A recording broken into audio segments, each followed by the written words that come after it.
Petrol diesel ಬೆಲೆ ಇಳಿಕೆ ಸಾಧ್ಯತೆ. ಬೆಂಗಳೂರಿನಲ್ಲಿ ಪೆಟ್ರೋಲ್ ಬೆಲೆ ಇಂದು ಎಷ್ಟಿದೆ? ಪ್ರಸ್ತುತ ಕಚ್ಚಾ ತೈಲ ಬೆಲೆ ಪ್ರತಿ ಬ್ಯಾರೆಲ್ ಬೆಲೆ ಎಷ್ಟು? ಕರಡು ಮಸೂದೆಯಲ್ಲಿ ಸುಮಾರು 400 ವಾರ್ಡ್ಗಳ ರಚನೆಗೆ ಪ್ರಸ್ತಾಪ. ಗ್ರೇಟರ್ ಬೆಂಗಳೂರು ಅಥಾರಿಟಿ ಮಾಡುವ ಸಲಹೆಗೆ ಅನುಮೋದನೆ. ಜಲಮಂಡಳಿ, ಬಿಡಿಎ, ಬೆಸ್ಕಾಂ ಗ್ರೇಟರ್ ಬೆಂಗಳೂರು ವ್ಯಾಪ್ತಿಗೆ. ಮಹರ್ಷಿ ವಾಲ್ಮೀಕಿ ನಿಗಮದಲ್ಲಿ 187 ಕೋಟಿ ರೂಪಾಯಿ ಅಕ್ರಮ ತನಿಖೆ. ಇಡಿ ಅಧಿಕಾರಿಗಳಿಗೆ ಶಾಕ್ ನೀಡ್ತಿರೋದು ಯಾರು? ಇಡಿಯಿಂದ ಸರ್ಕಾರ ಟಾರ್ಗೆಟ್. ಕಾಂಗ್ರೆಸ್ ನಾಯಕರಿಗೆ ಮತ್ತೊಂದು ಅಸ್ತ್ರ. ಲವ್ ಮಾಡಿದ ನಟಿಯನ್ನು ಮದುವೆಯಾಗ್ತಿದ್ದಾರೆ ತರುಣ್ ಸುಧೀರ್. ಸೋನಲ್ ಮತ್ತು ತರುಣ್ ಮೊದಲ ಭೇಟಿಯಾಗಿದ್ದು ಎಲ್ಲಿ ಗೊತ್ತಾ? ಸೋನಲ್ ಎಷ್ಟು ಸಿನಿಮಾದಲ್ಲಿ ನಟಿಸಿದ್ದಾರೆ? ಪರಿಚಯ ಹೇಗಾಯ್ತು?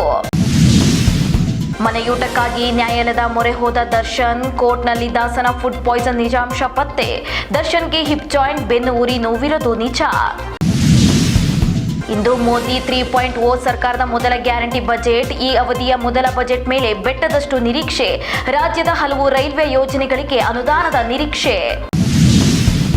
ಜನಪ್ರತಿನಿಧಿಗಳ ವಿಶೇಷ ನ್ಯಾಯಾಲಯ ಷರತ್ತುಬದ್ಧ ಜಾಮೀನು ಮಂಜೂರು. ಅಸಹಜ ಲೈಂಗಿಕ ದೌರ್ಜನ್ಯ ಪ್ರಕರಣದಲ್ಲಿ ಜೈಲು ಸೇರಿದ್ದ ಜೆಡಿಎಸ್ ಎಂಎಲ್ಸಿ ಇಂದಿನಿಂದ 1 ತಿಂಗಳ ಜೈಲು ವಾಸಕ್ಕೆ. ಸೂರಜ್ ರೇವಣ್ಣಗೆ ಕೊನೆಗೂ ಮುಕ್ತಿ.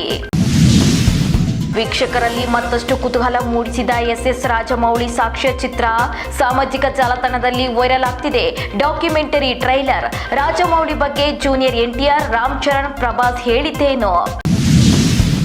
12 ಕಾಲ್ ಬೆರಳುಗಳು, 13 ಕೈ ಬೆರಳುಗಳ ಅಪರೂಪದ ಗಂಡು ಮಗು. ಭುವನೇಶ್ವರಿ ದೇವಿ ಅನುಗ್ರಹದಿಂದ ಹುಟ್ಟಿದ ಮಗು ಅನ್ನೋ ನಂಬಿಕೆ. ಮಗು ತಾಯಿಯು ಕ್ಷೇಮ. ಇಡೀ ವೈದ್ಯ ಲೋಕವೇ ಅಚ್ಚರಿ. ಮದುವೆಯಾಗಿ 3 ತಿಂಗಳಾದ ಯುವಕನ ದುರಂತ. ಮನೆ ಮಗನ ಮೃತದೇಹ ನೋಡಿ ಕುಟುಂಬಸ್ಥರ ಆಕ್ರಂದನ. ಚಿಕ್ಕೋಡಿ ತಾಲೂಕಿನ ಇಂಗಳಿ ಗ್ರಾಮದಲ್ಲಿ ಶೋಕ ಸಾಗರ.